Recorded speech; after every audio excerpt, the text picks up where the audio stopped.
guys ever have a nightmare that was incredibly bad and you just woke up and went like, oh, thank God it was just a dream? Well, that's what life in the Balkans is, except that the nightmare never ends and it's a fever dream.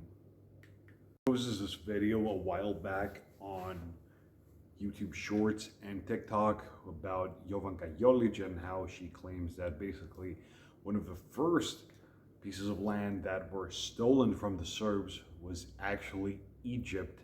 Prvo što su nam uzeli su nam Egipat.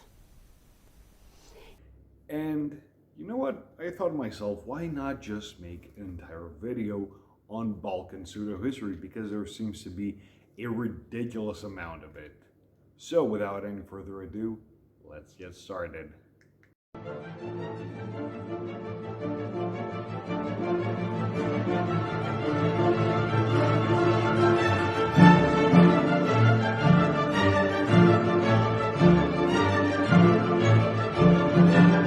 I'm going to start the video with the Balkans' favorite common enemy, which is Turkey. Oh my fucking god! Oh! That's not normal. They're not supposed to be that big. Now, like all of the other Balkan nations, they have their fair share of pseudo-history going on. But I narrowed it to my two favorite ones, which are the Sun language theory, first off, which is a theory that claims that all human languages are descendant of one initial language. Now, this is not the weird part. This is something that is speculated by many historians and linguists alike, but none of them say that that common ancestor of all human languages is Proto-Turkic. Obviously, this is purely nationalist garbage, and it actually started in 1936 by the Turkish Language Society, which also believed that it was also believed and partially developed as a theory by Kemal Ataturk, believe it or not. Now, a lot of pseudo-history is based on fragments of reality, but this one is based nearly entirely on false cognates between Turkic and non-Turkic languages, for example, like English. Like, for example, the word God in English with the word kut in Turkic, bulletin with belletin, and so on and so forth. Anyway, because a lot of these are going to sound ridiculous when I say them out loud, I'm just going to post a chart right here for you to pause and read it and laugh at your own pace. The second theory that I want to talk about that comes from Turkey and is completely pseudo-historical garbage is the supposed Hittite connection. Now, the Hittites, if you don't know, were an ancient Indo-European people that lived in Anatolia. The key word here is Indo-European. Now, this theory says that the ancient Hittites were not even ethnically Turkic. They were ethnically Turkish, as in the modern Turks, which obviously is ridiculous. Like, I'm gonna post a picture of the Turkic people as they were in their original homeland, and now I'm gonna post a picture of what an ancient Hittite, most historians agree, looked like. See the difference? You see the difference, stupid? The second country on our list is Bulgaria. Now, I'm going to get a lot of hatred for this, but the first one has to do with the Cyrillic alphabet. The reason I even feel the need to mention the Cyrillic alphabet is because a lot of Bulgarian nationalists will say that it was a purely Bulgarian invention when, in fact, it's not true. However, like I said before, there is a speck of truth that they cling on to when they mention this. It was developed in lands controlled by the Bulgarian Empire at the time, in fact, in the 1890s, in the Preslav Literary School by Saints Cyril and Methodius. However, they were Byzantine scholars and monks, and most likely they were ethnically Greek, not even remotely Slavic or Bulgarian. This in turn brings me to the second pseudo-historical myth often believed by Bulgarians. They, along with many Balkan nationalities, they pride themselves in their national origins and their ethnicity to the point where they created this mythos of ethnic purity. But come on.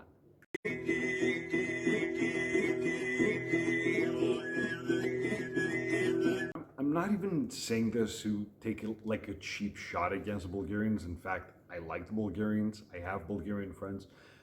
But to say that there was no intermixing in Bulgarian history, that's just ridiculous. Let's start with the obvious. First of all, a lot of what is present-day Bulgaria used to be Thracian, as in the Paleo-Balkan group. First. Second, there were numbers of ancient Greek colonies all along the Black coastline. First of all, and then afterwards. Third, the Turkic Bulgars, from where the country gets its name, also left a small but existing genetic mark.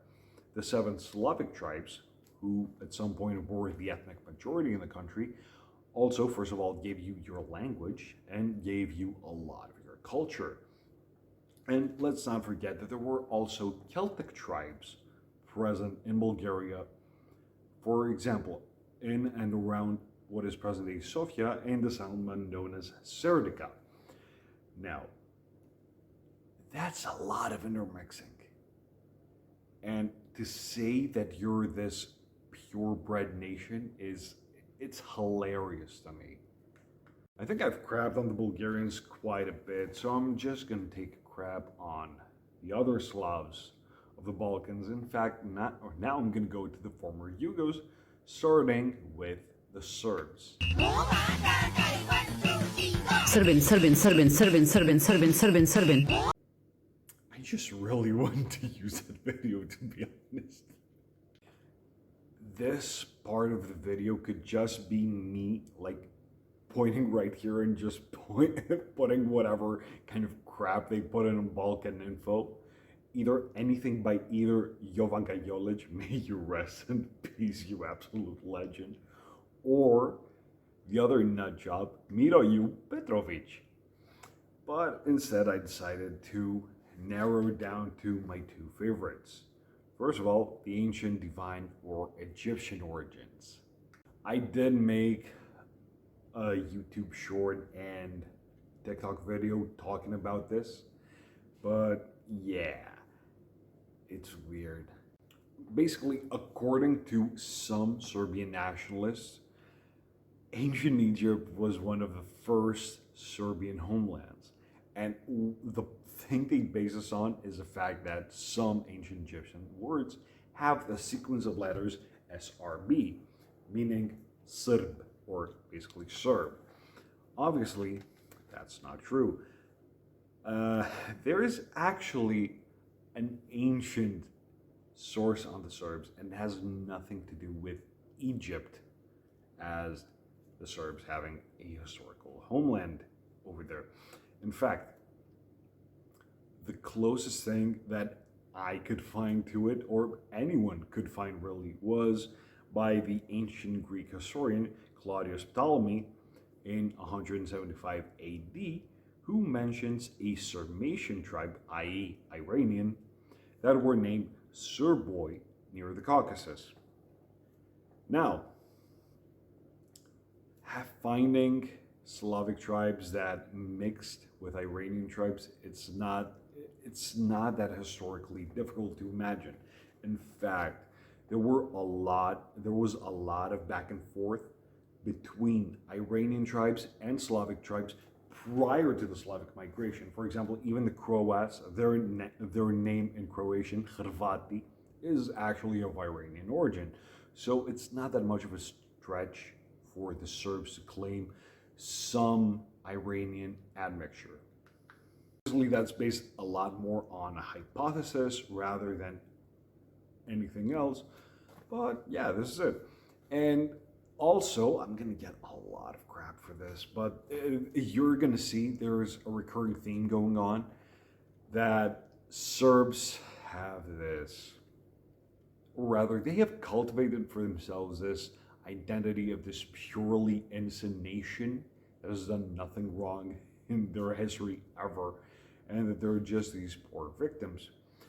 Whereas anyone who has any idea about what went on in the 90s in the Balkans will tell you that whoever says that Serbs are this completely innocent nation, they're full of shit. Moje tata, zločinac iz rata, vi se potrudite, pa ga osudite, vi se potrudite, pa ga osudite. Saying this to take a crap on the Serbs, like, there were so many genocides on everyone's side, and to pretend that the Serbs did nothing wrong, come on, it's ridiculous. Next, we have Albania/Kosovo, and before I get even more hatred for this video, I'm gonna say the obvious. They go together because they share the same ethnic majority. They're both ethnically majority Albanian. And a lot of the things that I'm gonna say for one, they're gonna apply to the other one as well, so they kind of go together. First of all, let's start with the obvious. The Illyrian origins of the Albanians. Me, Albanian boy? Fuck your family complete. But why? Cause you Serbian. That's the Yeah. point? That's the whole That's the point. For the sake of honesty, there is a non-zero chance that the Albanians are in fact descendants of the Illyrians. But there is one problem. The Illyrians never wrote down their language in any script, neither the Latin or the Greek script, which were the closest ones to them. And in fact, the same thing applies with the Albanian language up until the 15th century, until Albanian Catholic priests and monks decided to write the language down. There was no written evidence on the Albanian language, which obviously makes traceability significantly difficult, and it's based on a lot of speculation. Because this Illyrian thing is twofold, I'm gonna go and take a very honest jab on it. For example, a lot of Albanian nationalists will claim that the Illyrians were this really highly sophisticated civilization, where in fact, according to Greco-Roman sources, they were savages. Wrong, they left their mark on history. For example, they were formidable warriors who were incredible ship makers and metal workers and fearless pirates. But to say that they were civilized in the Greco-Roman sense, it's kind of an insult to the Greeks and the Romans. And I'm not even saying this because I'm Greek. I'm saying this because the difference is so fucking stark. The second one, again, you're going to see a recurring pattern here among the Balkans. First of all, the history of victimization and pure innocence. Again, I'm going to go back to the Kosovo War, because let's not pretend that the Serbs were the only bad guys here, because the Albanians did a lot of terrible things to a lot of civilians. God, Kosovo alone is like this fever dream within a fever dream. It's this one place where there is so much military history. The demographics have fluctuated so much over the centuries. It's incredibly hard to keep track of what went down there. And I just hope all sides just have fun. Next up, we have Bosnia. The historical fact that I want to talk about Bosnia is the medieval Bosnian church and the overrated role it had in medieval Bosnian history. Now, for those of you who do not know what this church was, it was this church that sort of was a middle way between Eastern Orthodoxy and Roman Catholicism, which of course ruffled the feathers of both Constantinople and Rome, thus making them basically Europe's knockabouts. Again, it was an independent Christian church, which of course made it a prime target for both Constantinople and Rome, and it was often falsely conflated, sometimes on purpose, with Bogomilism. Bogomilism was this neo-Gnostic heresy that started in medieval Bulgaria by this monk called Bogomil, and it was actually heretical, and it was super heretical in fact, which, like any Gnostic, they believed that the world was created by demons instead of God. Now, the Bosnian church had all the main tenets and theology of main Chalcedonian Christianity. When I'm talking about Chalcedonianism, I'm talking about Roman Catholicism, Eastern Orthodoxy, you know, like basically European Christian churches. The main difference was, first of all, it was independent, it was not in communion with Rome or Constantinople, and it was basically hippie church, kind of. They sometimes held mass outside rather than inside, which is kind of unique, I guess. Another thing about the medieval Bosnian church is that because it was this middle way between Eastern Orthodoxy and Roman Catholicism, a lot of people in Bosnia eventually either became Orthodox or became Catholic, with the Orthodox Bosnians eventually becoming part of the Serbian nation and the Catholics eventually becoming Croats. Now, this of course made the rise of Islam in Bosnia among the native Bosnian Christian population incredibly easy, because they already saw themselves as not belonging either to Rome or to Constantinople. So it just made sense, plus the financial incentives, and sometimes, depending on who was ruling them, the incentive to basically not die. Again, since I am talking about Balkan Slavs, I wouldn't be completely historically honest if I didn't address once again the really sad historical pattern, which is the history of victimization.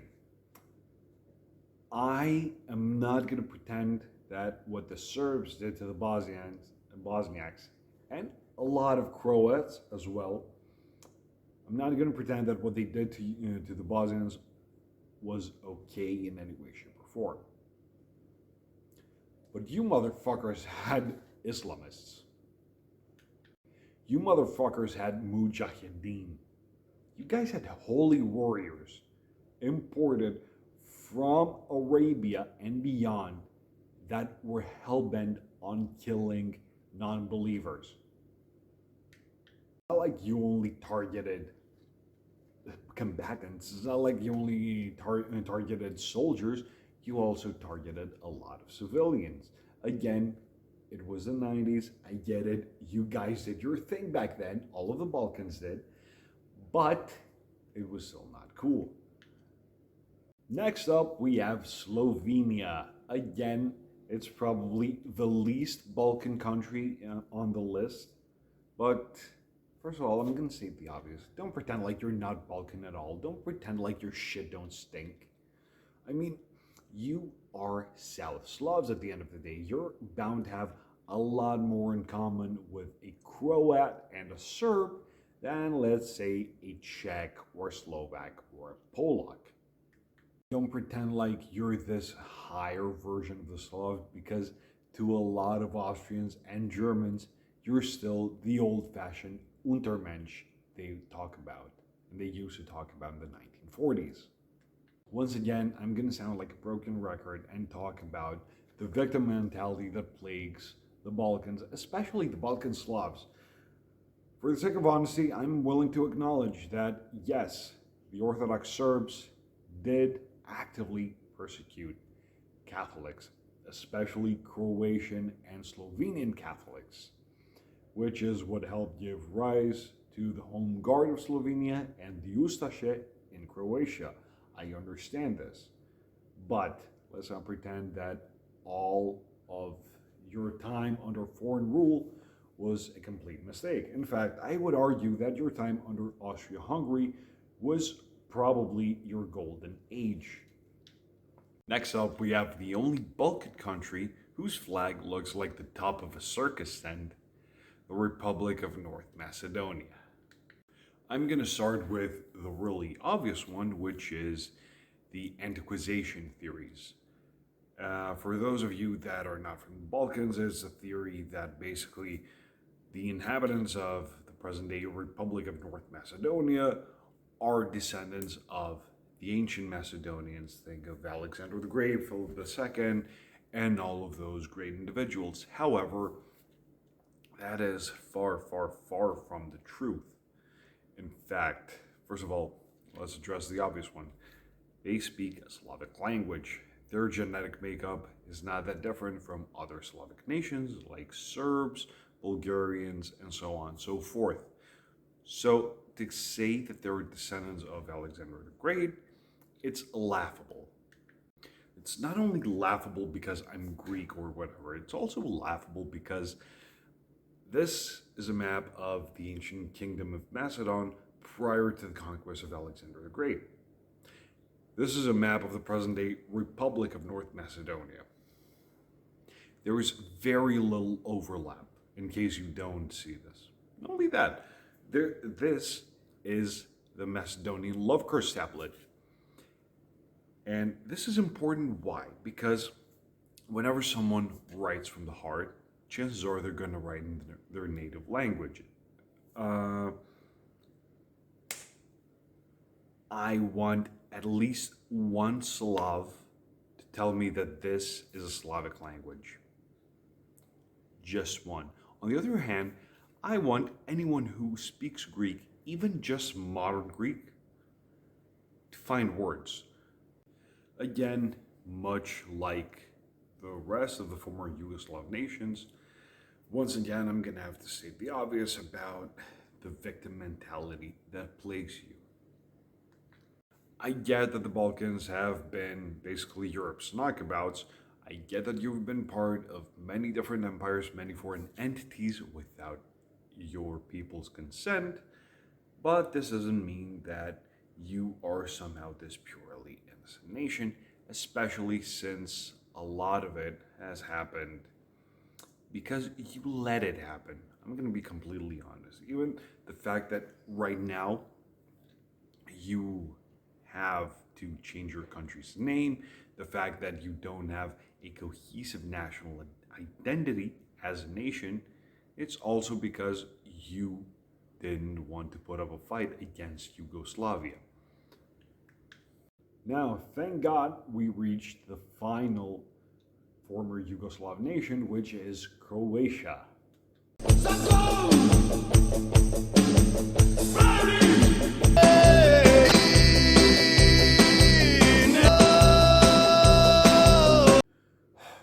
Jesus Christ, what a crap fest.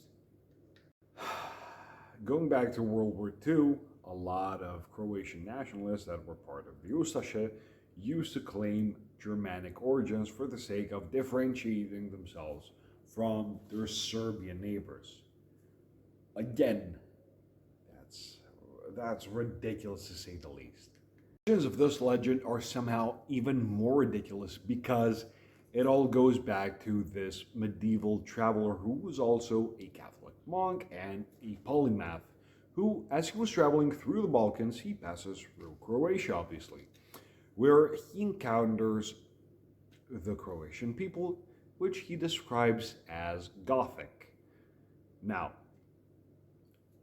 keep in mind that it was the High Middle Ages and they didn't care that much about ethnicity. So it wasn't an ethnic designation. In fact, during the Middle Ages, to call someone a Goth, it meant that they were highly uncivilized and a little bit rowdy. Obviously, this didn't stop one Ante Pavelić from using this pseudo-Germanic, Gothic, basically foundational myth of the Croats to found the Ustaše and basically create ridiculous amounts of bloodshed that still haunt the Balkans to this day. This once again brings me to the last time I'm going to say this during this video, the overall victim mentality that plagues the Balkan Slavs. Again, I understand that the Serbs did not take kindly to Catholics. I understand that you were basically targeted for your religious practices, which I understand. In fact, I sympathize with you. But let's not pretend that concentration camps for kids were an adequate answer. I just really wanted to use that video, to be honest. Not only that, you guys were so evil that during the World War II, when you guys sided with the Germans, a lot of Germans higher-ups came to Croatia and they were shocked and abhorred by the levels of cruelty you guys had. Keep in mind, they were the guys that created the gas chambers. You managed to scare them. This speaks volumes. Next up, we have Romania. So, I'm going to talk about the obvious. Romania is by far the oddest one in the general Balkan family because they're the only ones that speak a land-based language, whereas all of their neighbors either speak Slavic or Hungarian, or if you can even consider us their neighbors, Greek. Now, there is this ridiculous myth of this pure Dacian continuity. Obviously, this isn't true because, first of all, the Dacians were not just this 100% cohesive group as a way we often conceive them in present-day terms. In fact, they were basically a confederation of tribes. And depending on the places, they had different levels of admixture. For example, there were places that had significantly more Celtic admixture. There were places that had more Slavic admixture. There were places that had more Thracian admixture, yada, yada, yada. You get where I'm getting at. Not only that, to say that they were this purely Dacian nation without any interference from the outside world, explain why they basically speak Latin. Not only that, Romanian and Aromanian and the other Vlach languages, basically, they managed to keep to some archaisms that come from classical Latin, and they got transferred into modern-day Romanian, Aromanian, Isro-Romanian, and the Eastern Romance languages in general. Again, these features cannot be found in languages like Italian, Spanish, for example, the vocative case. Or, for example, if I were to say again, when I say that they speak Latin, it's kind of an oversimplification because there is a lot of influence from Greek, Turkish, German, Slavic languages, which to say that all these people just left their linguistic mark without leaving not even just a tiny bit of a genetic mark, it's kind of ridiculous and dishonest if we're being completely truthful. Again, I'm going to say something that will get me in a lot of trouble, but to say that Romania has been the only owner of Transylvania throughout its history is again ridiculous because it tries to erase the fact that for long periods of time it used to be controlled by Germans, Hungarians, the Austro-Hungarian Empire, the Ottomans at times, and sometimes you have to make peace with history. Obviously, I did save the best for last, the blood of my blood, my own home, Greece. But I am more white than you. You look gypsy. I am blonde hair. Blonde hair I have. You gypsy. That means that someone fucked your mother that is Turkish, but your father is not. Oh, The fact that we're probably the only Balkan nation with such a long history and that we still rely on pseudo-history for a lot of our national identity, it bothers me so much you cannot understand. I'm going to start with the first one. If you've been to Greek school, you will know about the Krifo Scholio, or the hidden school. It's this national myth, and yes, I did say national myth, not legend, because that's what it is. It's this idea that basically under the Ottoman Empire, all Greek learning was made illegal, and that the church was in charge of teaching kids how to read and write and how to be Greeks. Again, this is not true, not because there weren't any priests that wanted to teach kids how to read and write, but it was because the Ottoman Empire didn't really care that much about their subjects' education and left no actual infrastructure when it comes to education and learning, apart from a couple of madrasas and Islamic centers.